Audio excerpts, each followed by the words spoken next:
Hey there friends, Mark Crowley back with another how to draw video, and this time we're going to be looking at how to draw a face in profile. I've got three faces that I'm going to be working on. Believe it or not, these will eventually be faces over here.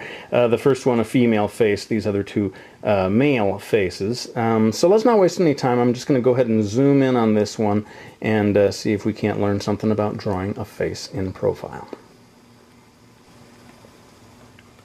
Okay, so I'm going to go ahead and just jump in with this. Everybody has their own way of drawing a face in profile. There's so many different ways to do it, so certainly don't think of this as the only way, but just one way. I'm going to start at the bottom, which may seem strange, but one thing that I can feel sure about is in relation to the neck, the chin is coming out at almost a 90-degree angle. And one thing that I didn't really learn so much until quite recently is the distance between the neck and the end of the chin is longer than I imagined for some reason. I guess I didn't realize the distance there in relation to the neck going forward to the chin. So I don't know if I can give you a precise measurement on how that works, but just sort of focus on that when you are trying to draw a face and see if you're getting that distance right, because that can be something when you're drawing a face in profile that you're so focused on the eyes and everything else that you're not paying attention to that relationship there.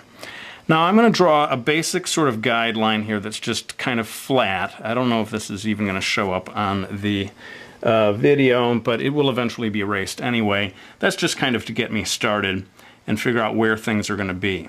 I think the crucial thing to figure out is where the point of the nose is going to be, and I'm finding that it works out to around the bottom of the ear, maybe just a little higher.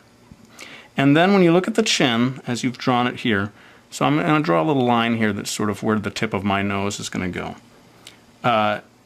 And it comes out, if you draw just sort of a light angle here, the features in this way of drawing a female manga face are coming out almost like steps to this point out here, which is where I'm going to say the end of the nose is going to be. Okay? So, let's start with the easier of the two things, because this going from the nose down through the lips and the mouth and everything is pretty complicated.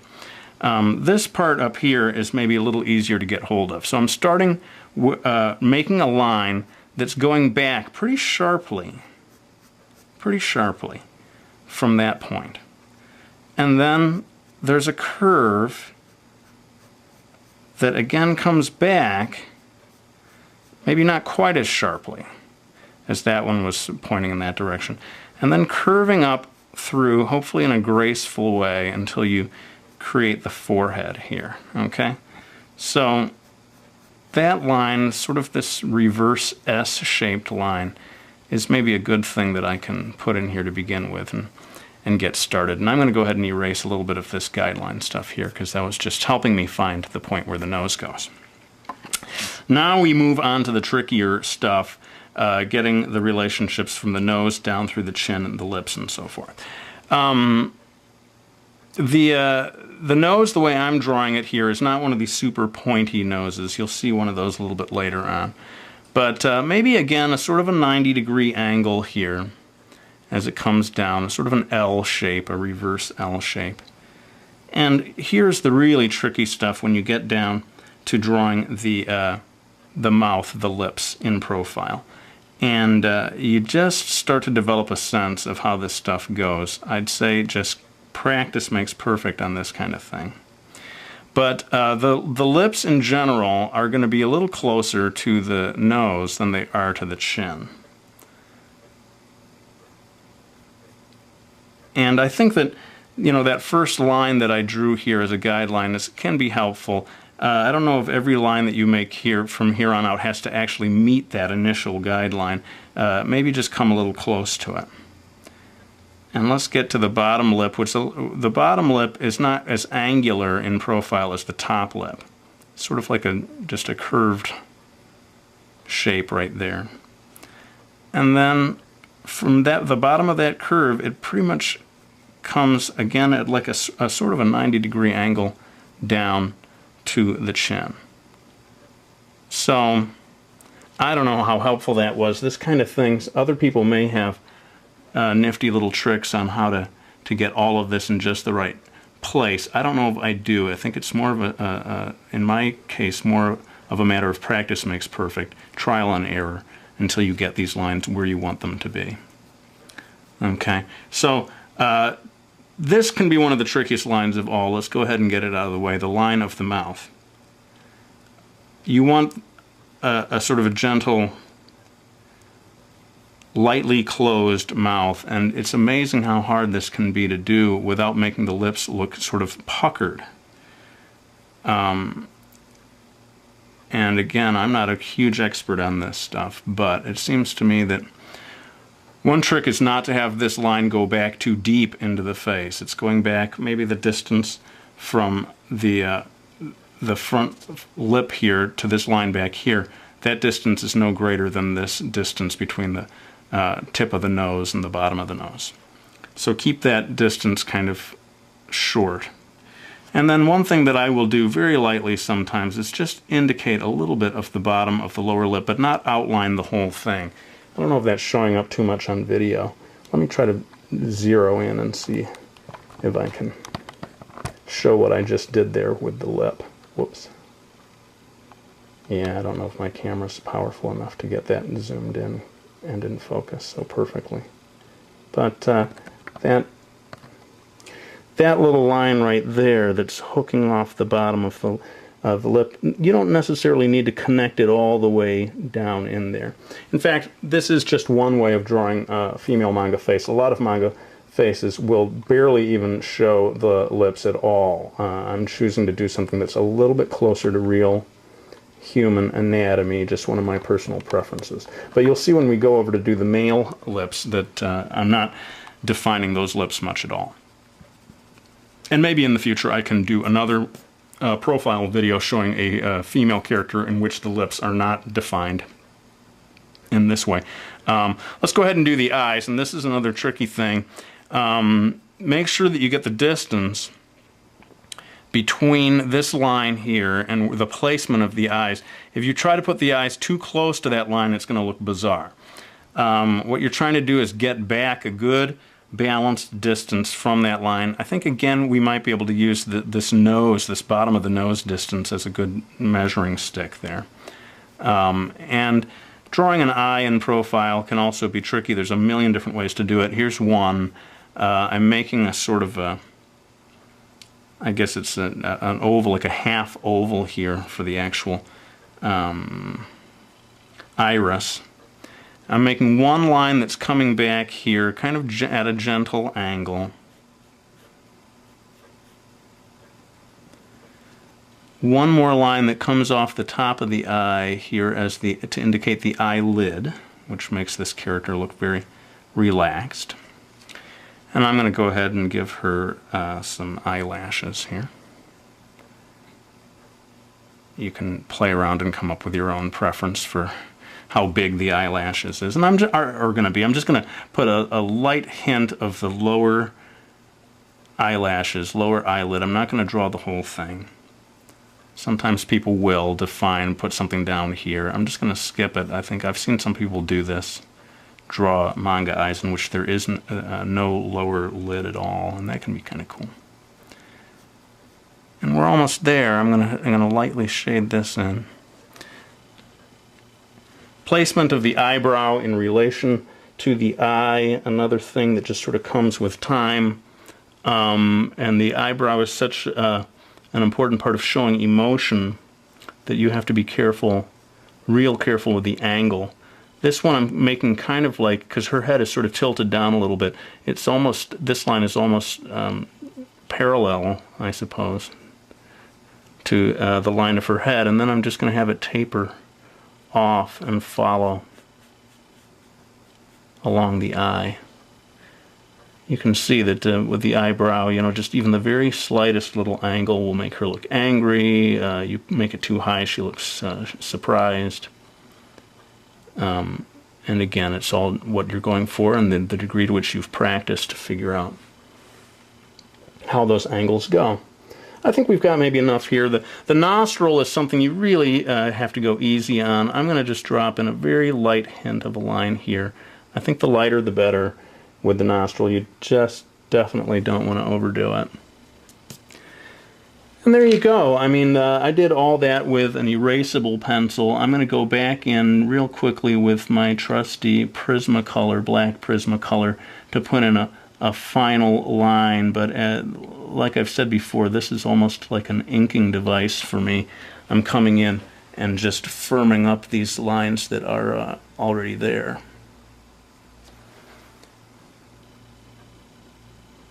Now, I don't want this video to go on and on forever, so these other two faces in profile I will do in time-lapse, but then come back and sort of talk about how they work, you know, what it is that makes them different from one another, and particularly what makes the male profile different from the female profile. So let's go ahead and move on to the next face. Okay, we're ready to draw a male face in profile. This one is going to be a little closer to real human anatomy, but like I said, I'm going to do it all in time-lapse, and then I'll be back to tell you how I did it.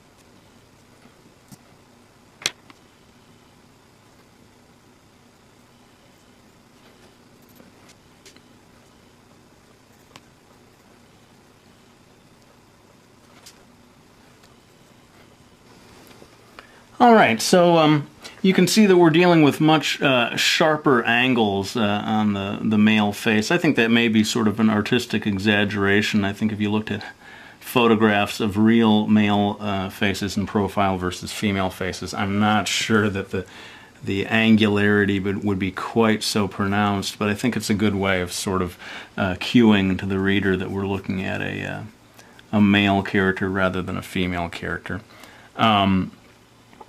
Notice, like I said about the lips, that with the male character's lips, it's very minimal, and you only just get one line back here. But again, maybe that same kind of distance holds true. You know, the bottom of the nose and the mouth in profile, fairly similar. Notice again the distance between this sort of section of the bridge of the nose or at the top of the brow or whatever that is. There's always that gap in there, and make sure you're preserving that. This chin, this is a pretty big chin, and I've taken a beating from my readers for making the chins kind of large in my manga series, Miki Falls. But it's based, this one in any way is based on Bleach. You know, the Ichigo has a chin, if you look at it in profile, more or less the same size as this one. So I'm going to move from this fairly accurate, you know, or at least bearing some resemblance to real human anatomy. I'm going to move from this to one that is rather more stylized. And again, I'm just going to kick it into time-lapse for the whole thing, but then come back and talk a little bit about it.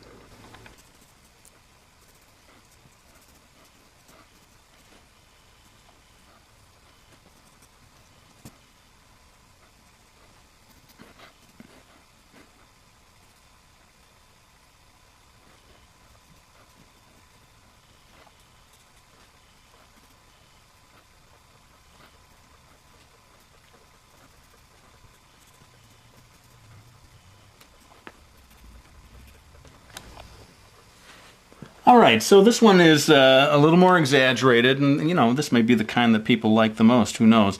But the thing that really interests me about this style of drawing a face in profile is look how you go from the chin to the nose. It's almost like one sweeping line.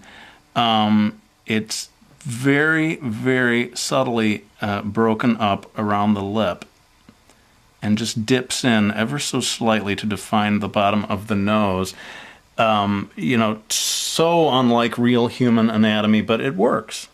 And it's a cool look. And I should say that this is based pretty closely on a lot of the faces that you see in Full Metal Alchemist, that style of drawing a face in profile. So if you like this look, have a close look at Full Metal Alchemist. You could learn a lot more from Hiromu Arakawa than from me, I'm sure.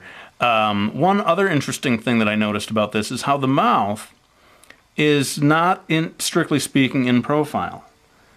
The mouth is over on this side of the line, which means it's a little more like a 3/4 view. But that's just a little trick that they've come up with to, I don't know, maybe get away from that closed mouth thing that I was talking about before, that a mouth drawn strictly in profile can be quite tricky to pull off, getting those lines right. And by putting just this part of the drawing a little bit into 3/4, you can get away from that. Who knows? It's a cool technique, though, and I may find myself using it in one of my upcoming manga projects. I'm just going to go ahead and shade things in a little more before I finish this one off, and notice how I'm dropping in a little bit of a shadow underneath the chin. I've been noticing that for a long time, that most manga characters' faces do have some kind of a drop shadow beneath the chin. That seems to be something of a tradition in manga drawing. Well, I think that's probably enough for this one. Let me pull back. I'll show all three of the faces together and have some closing remarks. So there they are, all three faces, and I did want to point out that I added a little bit of a drop shadow here on the female chin. No need really to draw a big line along the jaw there. You can keep it more feminine just by adding a shadow to suggest the bottom of the jaw, and that's based in reality. If you see a person from the side, depending on how it's lit, generally there is no big line going across the face there. So I'm probably out of time for now. I want to thank everyone, as always, who has gone out and got my manga series Miki Falls. I've heard from a bunch of you. I really appreciate, especially those of you who, when you can't find it at the store, special order it. I know that's a hassle. I really do appreciate you doing that for me. And I thought I would just show you real quickly in the fourth book evidence of me doing a face in profile. Let's see if we can zoom in on that. There she is. And as you can see, the chin is just a little bit too large. Sorry about that, my friends. Hopefully, by the time of my next project, I will be able to correct that little error of judgment. Thanks so much for watching these videos. I am really honored and amazed by how many subscribers I have now, and I do read each and every one of the comments and messages you send my way, though I can't always reply. My apologies for that. But let's wind this one down with my usual promise that I will be back with another one real soon.